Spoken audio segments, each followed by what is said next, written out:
6 years old, he loved to read Arthur's favourite book, The Gruffalo. For the last year of his life, this little boy feared he was going to die, but nobody listened to his cries. Arthur feared he was going to die because of the way he was being treated by his own father, Thomas Hughes, a father whose cruelty was incomprehensible, and his father's girlfriend, Emma Tustin, who ruthlessly preyed on the boy.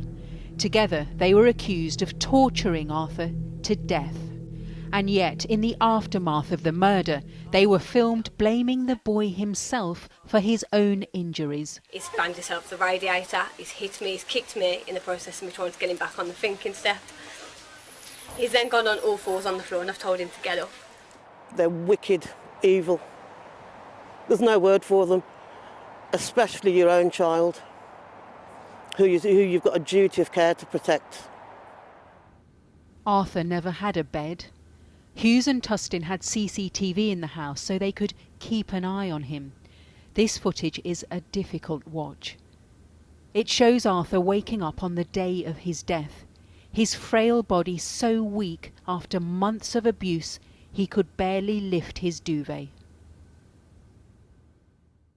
Arthur was already known to the authorities. His dad had custody of him after his birth mum was sent to prison for stabbing her new partner.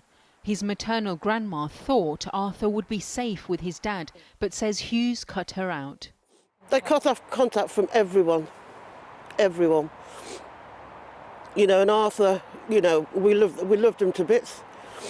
And as I say, we never saw him again. This is where the abuse took place. Tustin's house in Solihull, the most affluent town in the West Midlands. Arthur and his dad had moved in here at the start of lockdown last year. It began straight away.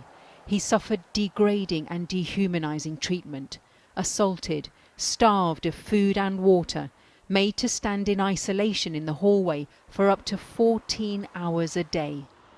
The couple often recorded what they did to the 6-year-old. In one clip, Arthur is repeatedly begging for food.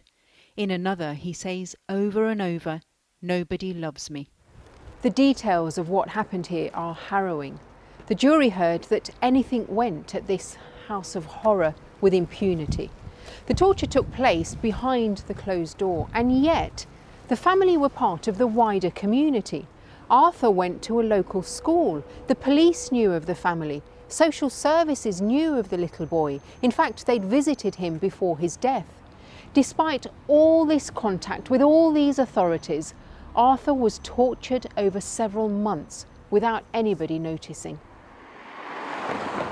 The warning signs were there long before lockdown. Arthur started at this school in February 2019, the same month his biological mum stabbed her partner. In the following weeks, the school noticed his behaviour deteriorated. He was anxious that his dad would also be taken away from him. November 2019, his dad had a meeting with the school, telling them he was concerned how vulnerable his son was. A referral was made for mental health support. 5 months later, they had a meeting with children and adolescent mental health services, but no further action was taken. April 2020, his grandma noticed a bruise on his shoulder and referred him to social services. Social workers went to the house in a visit pre-arranged with Hughes. Although they saw Arthur's bruising, the marks were put down to child's play and the case was closed. West Midlands Police also visited the family. Their contact with Arthur is now being investigated by the IOPC. These are two people that have stood trial for Arthur's murder that are very manipulative, and they did manipulate agencies that were involved with them. And so they set up the perfect social services visit in terms of it was the one day that they allowed Arthur out to play in the back garden so that he was happy with his circumstances. It wasn't a case of they missed an opportunity, it was a case of that they were dealing with two very manipulative people. Solihull Council told us nobody was available for interview, saying it would be inappropriate to comment ahead of a safeguarding review which has now been launched. On the day of his death, a summer's day in June last year, Arthur had been at home with Tustin. He suffered an horrific brain injury. She was found guilty of murder. Hughes was out, but had sent a series of text messages encouraging violence against his son, including one which read simply, "Just end him." He was found guilty of manslaughter. Police officers who interviewed the couple say neither of them have ever expressed any remorse. And as I picked him up, he hit me and he kicked me as I was trying to get him up. When Arthur died, he had 137 bruises on his frail body, the equivalent of one injury for every day of lockdown. I was absolutely heartbroken watching the clips. I was inconsolable. I'd never, ever have believed it. And for my daughter to say that she's glad Arthur's passed, to be out of his misery, that's heartbreaking. A little boy who loved superheroes. His name now added to a long list of children known to the authorities, killed by those who should have loved them most. So there will be many investigations that have already been launched into this case, and questions for individuals, social workers, teachers, police officers, but also their wider organisations and institutions. We're expecting the results of those inquiries could take many months. But tonight, Arthur's grandma said that she wants him to be remembered for his smile and for the superhero that he was for their family. Darshna Soni. Well, there have tragically been cases like Arthur's before. But following the deaths of baby P, Victoria Clambier and Daniel Pelker, there were also in-depth inquiries to ensure such failures should not happen again. Our social affairs editor, Jackie Long, reports. Ambulance service, is the patient breathing? Barely. Okay. He's basically been treating us all like shit. He's threw himself on the floor, he's headbutting the floor. I'm trying to pick him up in the process, he's headbutting me in the process. He's breathing, he's barely breathing, he's lost just at the minute. The cruelty audacious to the end. Emma Tustin lying to the ambulance operator, blaming her 6-year-old stepson even as he was dying. Arthur's father in the background, as complicit in the lies as in the torture and abuse which eventually killed him. Arthur Labinjo-Hughes now becomes the latest child in a long, grim list of children killed by the very people supposed to be caring for them. His story yet another, where the authorities failed to spot the signs of abuse. This terrible tragedy has had a shocking impact on Arthur's family and across the whole community. The tragic loss of a young boy in such terrible circumstances is dreadful. We send our heartfelt condolences to everybody affected.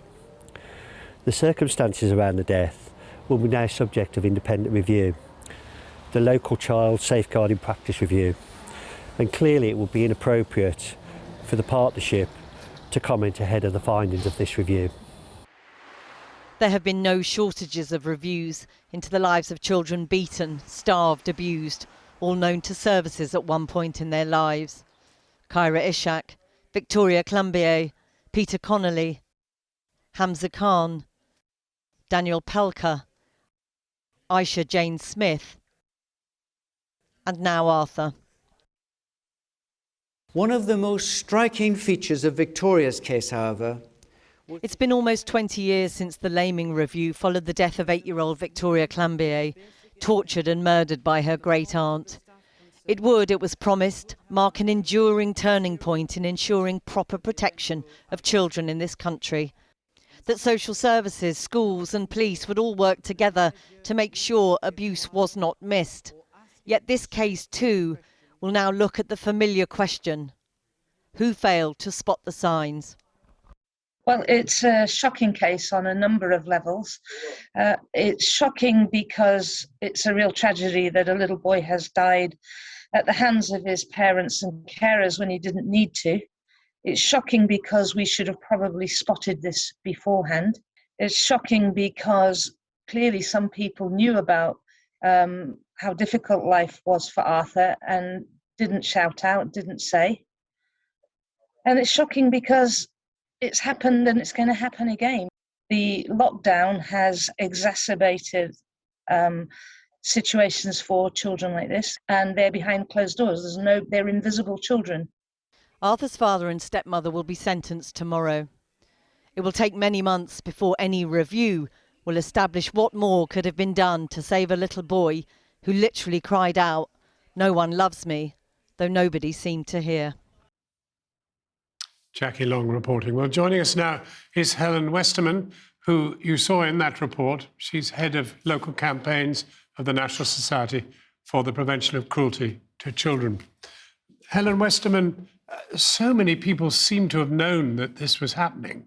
We know that it was a really challenging time. We'd just gone into a national lockdown. We had the pandemic. That's not to make excuses for that, but changes in practice will have obviously impacted on this case, challenges in their way of working. And until we have that case review, it's premature to comment or finger point to one individual or one organisation that may have failed, Arthur.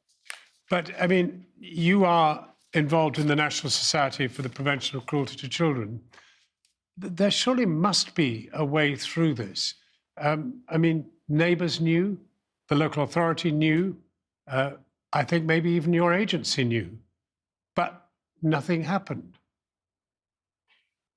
Yeah, I mean, absolutely. And the case review will unpick that and we'll do a deep dive into, if anything, what went wrong.